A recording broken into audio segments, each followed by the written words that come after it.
Ya, selamat datang kembali pemirsa Tips Pajak Media serta pembaca tipspajak.com yang kami cintai. Pada video ini kami akan menyajikan suatu topik yang terbaru yang baru kali ini kami upload di channel Tips Pajak Media, yakni mengenai pajak untuk instansi pemerintah atau yang biasa dulunya disebut bendahara, pajak untuk bendaharawan.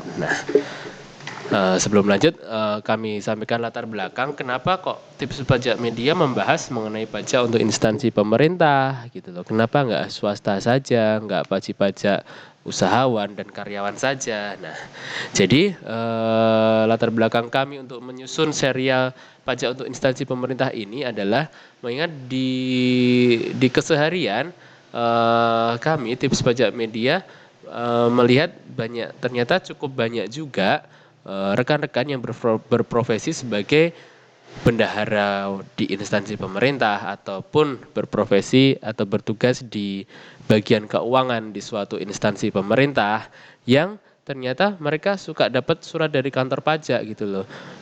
Mereka merasa bahwa sudah melakukan kewajibannya memotong PPh, memungut PPN, namun masih saja dapat surat dari kantor pajak. Nah, ternyata itu belum penyetoran itu belum sepenuhnya pemenuhan kewajiban perpajakannya. Ternyata masih ada yang kurang. Nah, seperti itu. Nah, disinilah kami Tips Pajak Media akan menampilkan serial mengenai pajak untuk instansi pemerintah. Ini nanti ada banyak ya, namanya serial. Ini ada banyak jenisnya dan ini adalah video pertama, ini video pengantar.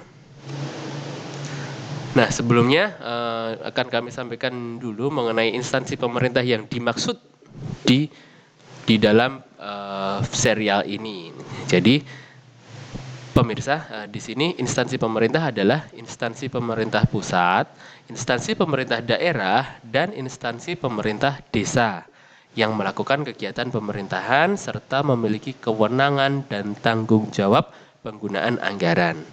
Yang ketiga instansi ini wajib menyelenggarakan akuntansi dan menyusun laporan keuangan sesuai standar akuntansi pemerintahan. Nah, seperti itu ya. Jadi instansi pemerintah ini dibatasi yaitu instansi pemerintah pusat, instansi pemerintah daerah, dan instansi pemerintah desa.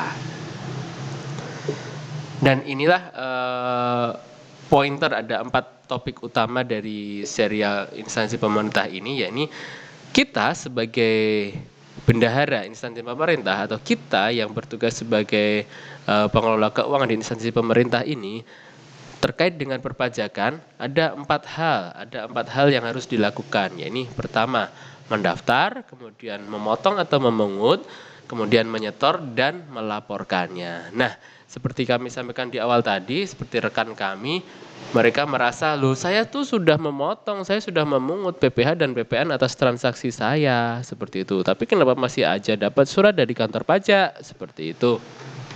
Nah, jadi yang telah dilakukan itu adalah oleh rekan kita tadi, yaitu ada 2 di sini, yaitu pemotongan pemungutan dan penyetoran. Namun dan pendaftaran otomatis ya.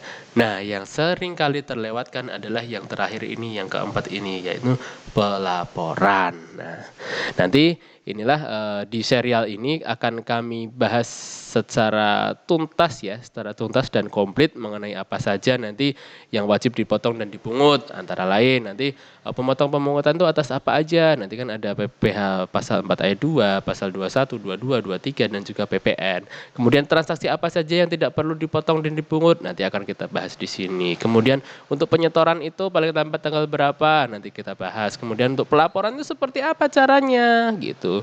Seperti apa caranya dan tanggal-tanggalnya yang harus diperhatikan, tanggal berapa saja. Nah, semuanya akan kita bahas tuntas di serial pajak untuk instansi pemerintah dari Tips Pajak Media. Oke, seperti itu ya. Ini cukup, ini pengantar dari Tips Pajak Media mengenai serial pajak untuk instansi pemerintah. Kita akan sampai jumpa di video berikutnya mengenai topik pertama nanti adalah pendaftaran. Nah, oke, kita nanti ke topik itu ya. Sampai jumpa, salam sukses dari Tips Pajak dan Tips Baca Media.